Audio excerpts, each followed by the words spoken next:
Thank you, Joy. I went to sleep with that song last night on the radio. It just so happens that that station played it.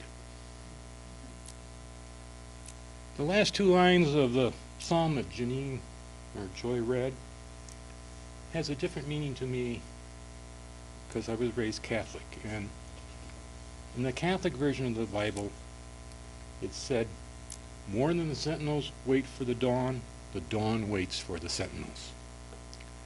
And in my military life, my duties were certainly being a sentinel on guard duty and so forth like that. Dawn always took a long time to happen. But it wasn't really until recently that I found out what the two verses really mean. And what comes with dawn comes the light, God's first creation. And that's what it means to me. It took me over 60 years to realize it, but I feel at comfort now.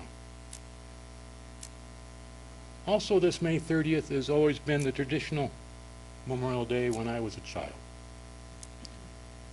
I remember one Thursday, the world basically stopped in Grand Ledge, Michigan for Memorial Day.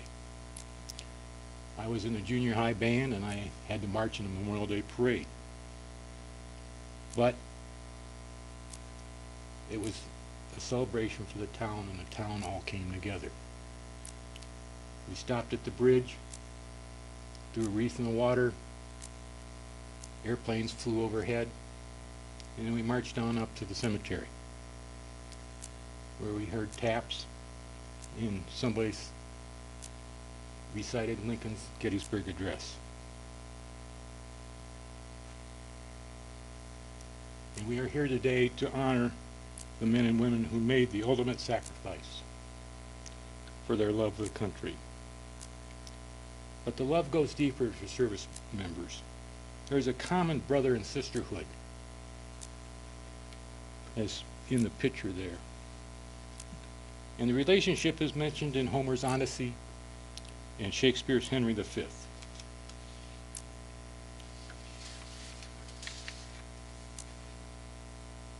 It is common for commanders and kings in the olden days to go among the warriors the night before battle and to give them pep talk.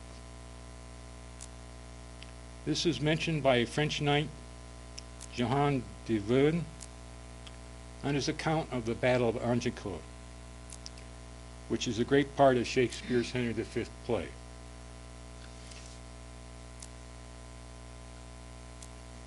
Shakespeare goes on to write, we few, we happy, few, we band of brothers, from this day to the ending of the world. For he today that sheds his blood with me shall be my brother, and he never be so vile. This day shall be gentle his condition.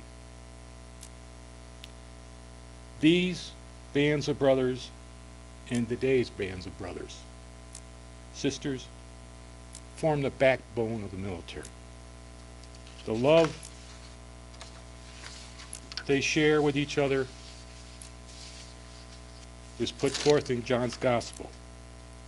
Greater love has no man than this, that he lay down his life for his friends. And I might say that recently in Afghanistan, as a form of entertainment, somebody got together and they did Shakespeare plays. And this Henry V play was the #1 requested because of the band of brothers.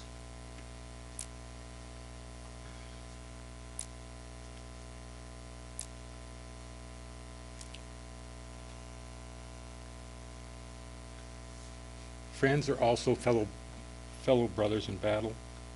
While we love peace, some are called so that this nation can long endure, as Lincoln said. And as many military members I knew, it was their life calling. It was their natural job. from sergeants to generals. I have known several. And as such, military reunions happen annually for unit members to reunite along with groups like the American Legion and VFW to form social groups to perpetuate this brother and sisterhood. Many people say their sacrifice made it possible for us to live today in freedom.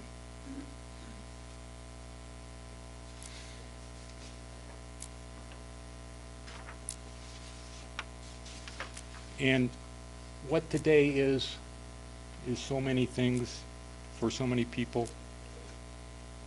You may have lost a brother, sister, father, son, aunt or uncle, neighbor, friend, classmate. This is what you remember that they did for their country, that their love did.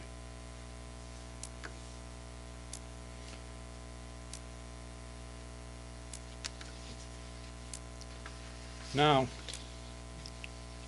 I want you to know of a French composer named Maurice Ravel. Think of the Bolero, if you know that music. He was a World War I veteran who really was a unity spirit person. He was an ambulance driver. Also, he lost 6 friends to the war. As a tribute to them, he wrote 6 short works called Le Tempérament de Couperin. All the works are upbeat and happy, and that is how he wanted to remember his friends. Some of us who have lost loved ones to the war, like Ravel, remember the happy times through your sadness.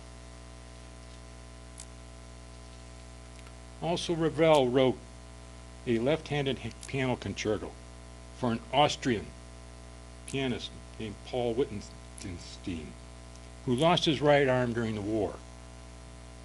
A true act of forgiveness. Now, I'm going to close soon. These are my thoughts. And we're going to end with this particular minuet part of the piece that I mentioned, Le Tempérament de Couperin.